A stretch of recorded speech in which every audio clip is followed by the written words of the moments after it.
It's free First Friday here in Bellingham, Washington. I'm at the Whatcom College. We're having an exhibit about media, radio, TV, and more. Come on down.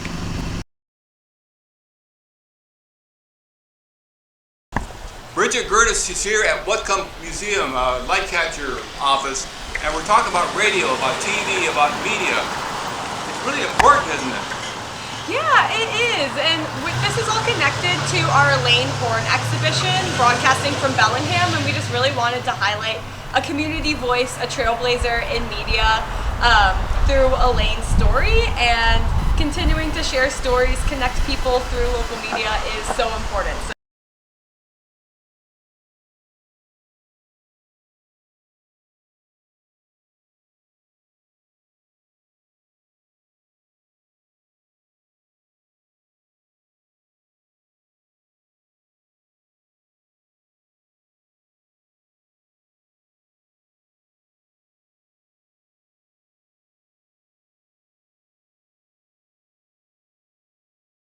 The manager of public programs at the Whatcom Museum. So we have a really great team here that manages programs, events, exhibitions. And you have a lot of programs, Bridget? We do Free Friday every month, every First Friday. We do workshops, classes. The FIG, our Family Interactive Gallery, always has activities and events going on. So we're quite a busy place. Check our website for everything that's going on throughout the month. What's being presented now? What kind of art? So we have several shows. Right now in our art gallery, we have Marianne Peters, Myself Inside Your Story. She's a Seattle artist, and she's exploring stories of diaspora, of migration through sculpture and drawing and painting. And we also have a ceramic installation by E.O. Palmer, who is from Eastern Washington. That's really beautiful in our light hall. I've always enjoyed coming here. You do a great job of presenting all the exhibits, all the artists. How did you get involved in art? Yeah, I studied art history in school in the museum studies. I just always have loved museums and getting to go to a place where you can get to learn from others' experiences and perspectives through art. It's so important and amazing, and that's what's so great about this job is we always have new exhibitions, new artists coming in and getting to highlight their work and share it with the community is really special. Are you an artist? I'm an art appreciator. I'm a crafter. I love to craft and try different things. I'm trying to get back into crochet in the winter months, but it's so great to meet and work with so many working artists and teaching artists in our community through this job too. Is there a website? Yes, you can visit us at whatcommuseum.org. That's where all of our exhibitions, programs, information is. Is there a Facebook? Yes, Whatcom Museum on Facebook and also on Instagram as well. How do you get the kids interested in art? Yeah, that's a great question, and as an educator, that's another big part of my job, but it's making things fun, hands-on, relatable, right? Art is everywhere in our world. It connects all disciplines, and so just showing kids that, your video game has art in it, the picture books have art in it, that it's, all around you, and then honoring their opinions and their perspectives and letting them share their own ideas and stories about the art is really important as well. Having them, step into that artist's lens. So Bridget, how is the museum funded? Yeah, we're funded through the city and also through donations.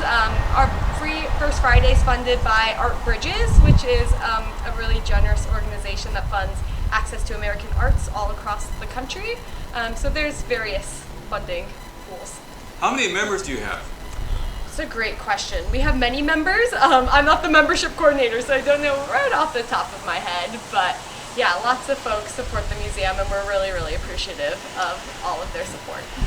Tell us the website again, please. Yeah, it's whatcommuseum.org.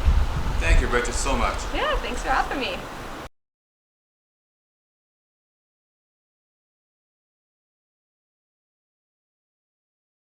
It's free First Friday here at Whatcom Museum.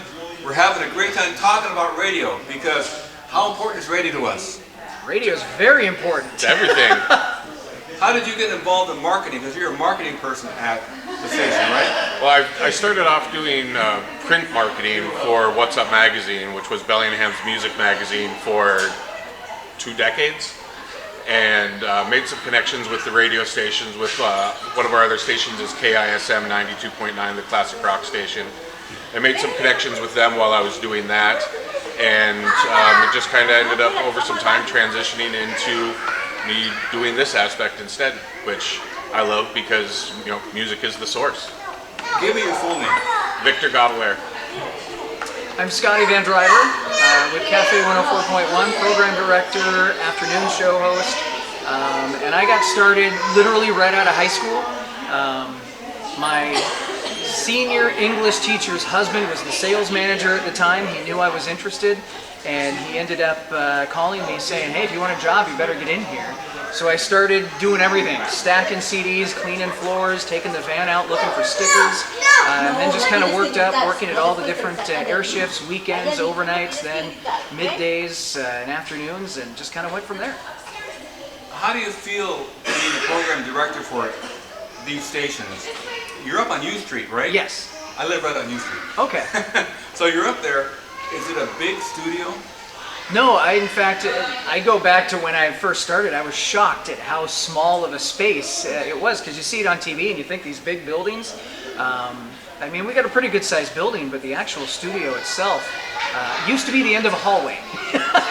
So what about marketing now? Marketing has changed a lot, hasn't it? Well, I mean, it has, because there used to just be terrestrial radio, you know, song, song, song, commercial, commercial, commercial.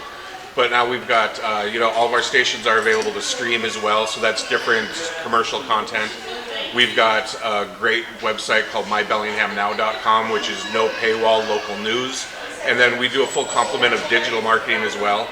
And so you can take all those different levels of, first they hear the message on the radio, they may have never heard of your business before, and they're driving to work or they're driving around doing their errands. So when they get home, they get online, they're going to Google you, or they're going to search for your business and whatever. So you want to then also, you know, when they come up on Google search results, you want to make sure that they're visible towards the top of the list with a similar message that they heard is what they're seeing. And then once they go online and either click on your website or maybe one of your competitors' websites, then you start getting digital ads about them to really just keep the messaging consistent, keep people thinking about you, because it's not, generally you're not going to hear somebody's ad on the radio and do a dramatic U-turn in the middle of the road and race over there. But when a need arises for something, you want to be at the top of their mind for whatever that need is, that you can meet it, so they maybe don't have to go and search for you. They're going to be like, these guys that I keep hearing on my favorite station, I'm going to try them first. Now there's a lack of new DJs, apparently. It seems like everybody goes to Spotify, listens to Spotify, but a DJ is very important in many ways to get the message about the music, about the station. How do you handle that, getting new people in? Oh, we're always looking for new people, but you know, you hit it on. The personalities and the DJs are kind of the secret sauce of what makes radio work. Everybody can hear their music wherever. There's 1,000 different ways, but what makes us unique is we're here, we're in our community, we're connected to all the local events that are going on. We go to the local businesses that advertise, that we're out in the community. And so, like I said, we're always looking for people, trying to get people hooked when they're young, and then they turn them into lifers. And then I see your t-shirt, WKRP in Cincinnati. I was telling people that TV really turned me on to radio in many ways, but radio's always been there. In fact, I heard that Bellingham had the first station up in the 1920s at the YMCA. Yes. Mm-hmm. They had a bootlegger that started the station and would tell them when the cops were around, and it was not safe to come in. Does radio still do that? Does it still affect the community? Absolutely, because like you said, we're out in the community. I mean, like we're here today. But we go to like grand openings of businesses, or when there's nonprofits that are having a fundraiser, you know, we'll be at that and we'll help drive people down. We'll let them know like these events are going on. You want to be engaged in your community, know what's going on. They're going to talk about it on the radio. You want to know when not to go onto I-5 because there was just a crash and things are going to slow down. You're going to get that live right now if you've got your radio on. Spotify's not going to give you that. Plus the DJs, and I know I'm a little biased, but I think our DJs are world class. And I've lived in different parts of the country, and I've listened to different radio shows, and they're really engaging. They give just enough of their personal lives that after a while you feel like you know them and you build like a relationship and like a trust with them. You're spending your mornings with them.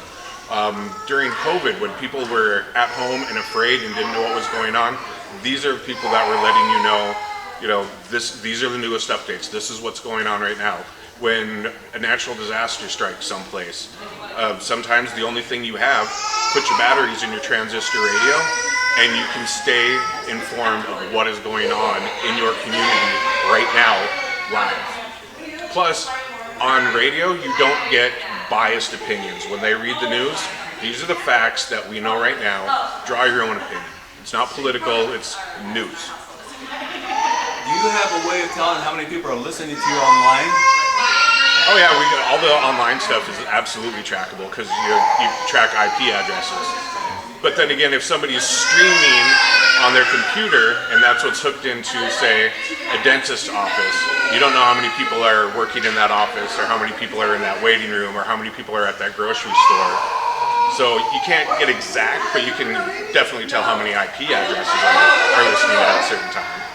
You made a good point about listening to radio in case of an emergency. Now, people listen to radio in cars a lot now, don't they? Yep. Do you get your majority of listeners in cars, and can you tell who's listening? You know, I think it depends a lot on the different station and the different format. So we play on Cafe, we play a pop music format. So yes, we get a lot of listening in cars, but we're also an at-work station, so we know people are listening while they're at work, in their office. My dentist listens in his office, which is always kind of weird when I'm having work done because I associate the drill with the radio station. And maybe it's in tune, you never know. But yeah, I mean, it does depend a little bit on what the station is and all that. But yeah, I mean, cars and businesses and you know, if you're putting out a good product, people are going to listen no matter what. So who are some of your radio heroes when you first started listening to radio? Wow. Wow. When I first started, well, our GM is waving to say her, but when I first started, I didn't know her. I don't know. From when I was a kid, the biggest ones that stick out are, Casey Kasem, Wolfman Jack, Dr. Demento, the classics that were syndicated and you could hear everywhere. Like, who didn't used to get it? Well, generationally, of course, but on Saturdays, listening to Casey Kasem in the American Top 40, everybody did that. You wanted to know who was going to be number one for the week, and it was a big thing. And then on the weekends, like I think it was Sunday night where I grew up, that they'd have like request and dedication hour. So in high school, you'd want to call into the station and give you a shout out for your girl, and and make sure that she was listening so she could hear that song that you first went roller skating to on your first date. I would have to say Dave Walker. He is a mainstay and an icon in this area, being born and raised in Whatcom County. I think he has been on the radio just about my entire life. So, do you think you'll be on radio your entire life too? Well, I'll do it as long as they'll have me. Yeah, it's important. Well, thank you both, and give us a website again where we can hear and find out more facts about you guys. You can hear Cafe at cafe.com, KAFE.com. And then some of our other stations is KISM 92.9 classic rock station, so it's KISM.com. There's 989 K-Bay. That's like a classic hit station, so it's like late 60s to early 2000s top 40 hits, like every song everybody knows by heart. We've got KGMI as AM 790, that's a news talk station, so it's great to know what's going on with weather, traffic, local news, things that matter in our community right now. And 1170 AM and 97.9 FM is KPUG, so that's local sports like high school and football. We also cover what's going on with the college games, and then Seahawks, Mariners, Kraken. If something cool is going on, it's on one of our stations. And don't forget, for free local news without a paywall, mybellinghamnow.com, great source for information. Well, thank you both so much. I got a lot of information. I love it. Absolutely. We've got more.